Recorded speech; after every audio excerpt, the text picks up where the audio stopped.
Good morning. तर आपण ह्या वीकमध्ये भरपूर असे लॉस केले. भरपूर म्हणजे भरपूर असे लॉस केले. जर तुम्हाला मी दाखवायचं म्हटलं तर एक्सच्या आपल्या अकाउंटवर जर बघितलं मिनटं, तर आपला लॅपटॉप पण खूप हँग होते.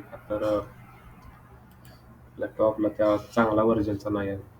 त्याच्यामुळं तो हँग होते. असं दिवस लवकर बदलतील. दिवस बदलायला वेळ लागत नाही.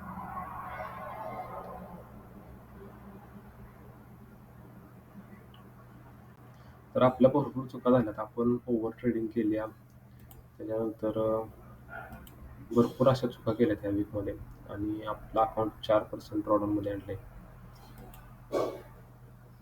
4% ड्रॉडाऊन म्हणजे 6%चं ड्रॉडाऊन आहे आपल्याला आणि ते राहिले 4%,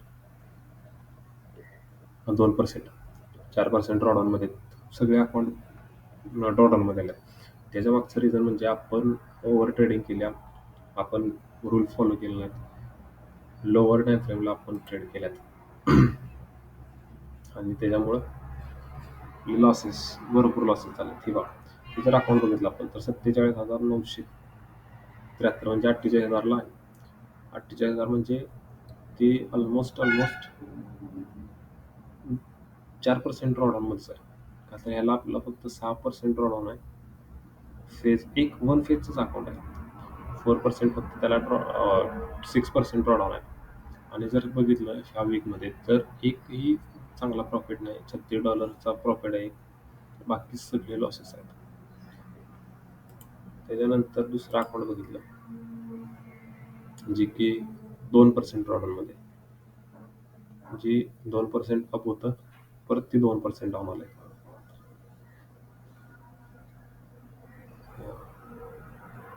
या वीकमध्ये चांगले असे हेच नाहीत आपल्याला. ही आहे 10Kचं अकाउंट. ही 3% ड्रॉडाऊनमध्ये. म्हणजे मला तुम्हाला सांगायचं काय आहे की तुम्ही जर ट्रेडिंग ही अशी गेम आहे की ज्यामध्ये पूर्ण तुमचा माइंडसेट काम करतो की तुम्ही कसं बिहेव करताय त्याच्यावर सगळं गेम आहे. आणि एकदा का चुकी झाली की त्याला माफी नाही. मग ती आपलं लुझिंग स्ट्रीक चालू झाली की मग हे नाही. माझी लुझिंग स्ट्रीक चालू कशामुळे झाली की मी व्हिडिओ अपलोड करत होतो. मला वाटतं नजरच लागल्या कोणाची तरी. त्याच्यामुळे मी एकदम लोवर टाईम फ्रेमवर 5 मिनिटावर ट्रेड करत होतो. मी ना हायर टाईम फ्रेमची कन्फर्मेशन करत घेत होतो, ना काय घेत होतो, ना काय. त्याच्यामुळे मला भरपूर चुका झाल्या. पण आता तसं होणार नाही. मी रिस्क पण 2-3% घेतो. तीच रिस्क घेणार आहे मी. 2 ते 3% रिस्क घेणार 10Kच्या अकाउंटला. आता थोडी कमी करेल, 1-1.5% घेईल. पण तिथनं अकाउंट आपण ग्रो करणार आहे. हे तिन्ही अकाउंट आपण लाईव्ह अकाउंट आणणार आहे. हे आपण शब्द आहे माझा की मी तिन्ही पण अकाउंट मी लाईव्ह आणणार.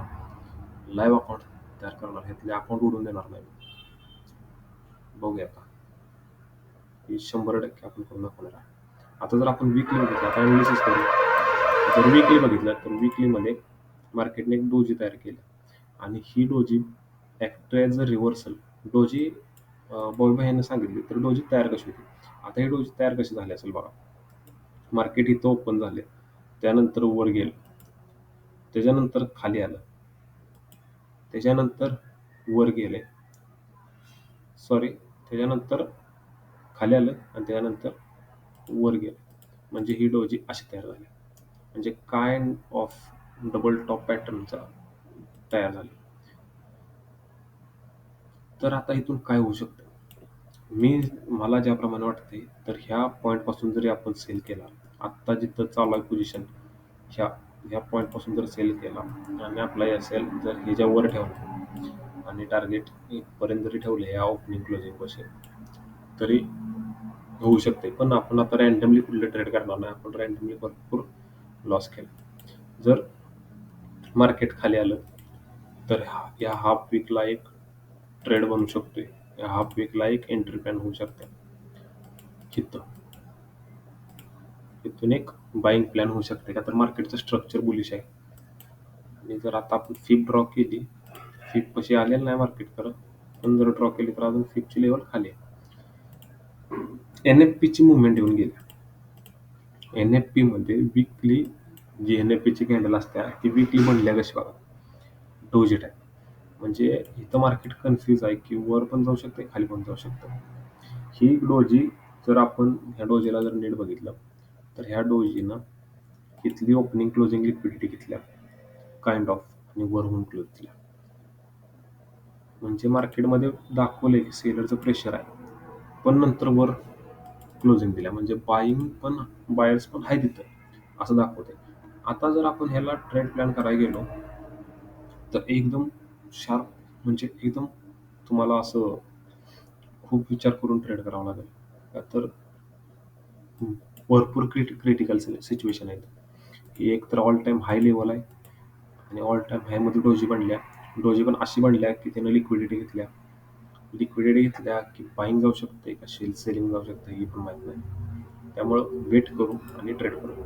जर डेली कॅन्डलमध्ये बघितलं तर डेलीचे कॅन्डल बघा.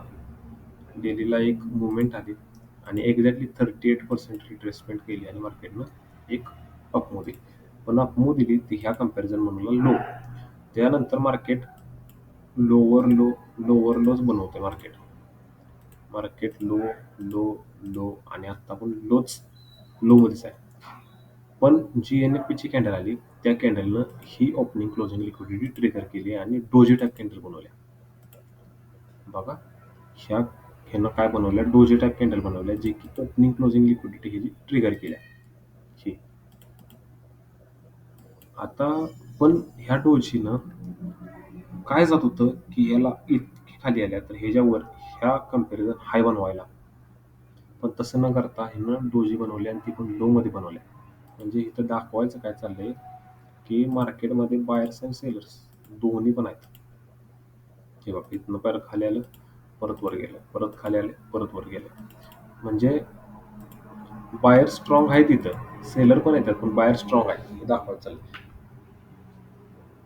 जर थोडंसं मार्केटमध्ये आता एक मॅनिप्युलेशन कसं होऊ शकते बघा, मार्केट खाली येईल, हे जे पॅटर्न बनवलाय खाली ब्रेकआउट द्यायला पाहिजे किंवा EMA टेस्ट करायला पाहिजे आणि त्यानंतर एक अपमूव द्यायला पाहिजे असं मला वाटते. पण आता बघूया काय होऊ शकते. जर आता आपण डेलीचं बघायला गेलो तर मार्केट डेलीच्या हाफ वीक कशी आहे आता.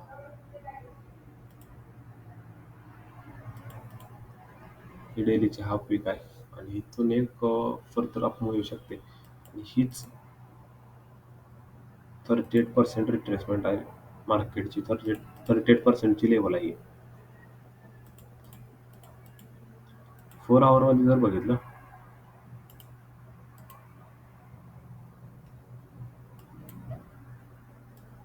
तर मार्केट एका रेंजमध्ये आणि एका ह्या ट्रेंड लाईनला मार्केट सपोर्ट ऍक्ट करतं आणि मार्केटनं kind of double top type pattern बनवला आहे. पण जोपर्यंत हा ब्रेकआउट होत नाही तोवर आपण एंट्री प्लॅन करू शकत नाही. का तर ही एका रेंजमध्ये आहे मार्केट पूर्ण. आणि जर वरून बघायला गेलं तर वरून एक ट्रेंड लाईन येते पण अशी एक्झॅक्टली आत्ताच्या तशी होत नाही.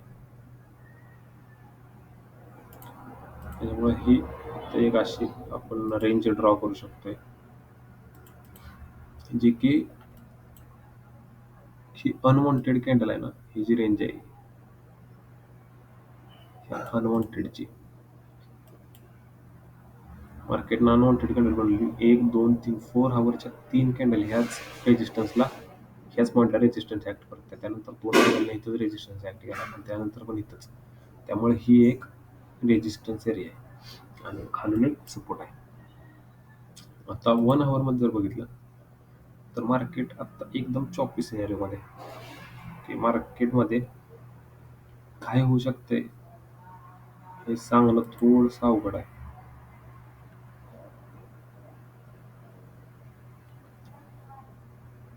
आत्ता तर आपण काय प्लॅन करत नाही. आता आपण फक्त अनालिसिस केली मार्केटमध्ये असं होऊ शकते. बघूया आपल्याला काय एंट्री भेटते न्यूयॉर्क सेशनला किंवा लंडनला. आता ह्यो सेकंड वीक आहे ह्याच्यामध्ये आपण लंडन, न्यूयॉर्क, एशिया जिथं पण आपल्याला एंट्री भेटेल आफ्टर एन सेटअपसाठी तिथं आपण एंट्री घेऊ शकतो. पण आत्ता आपल्याला एंट्री कुठेही भेटत नाही. त्याच्यामुळं वेट करू सेटअपचा वेट करू आणि एंट्री प्लॅन करू. ओके.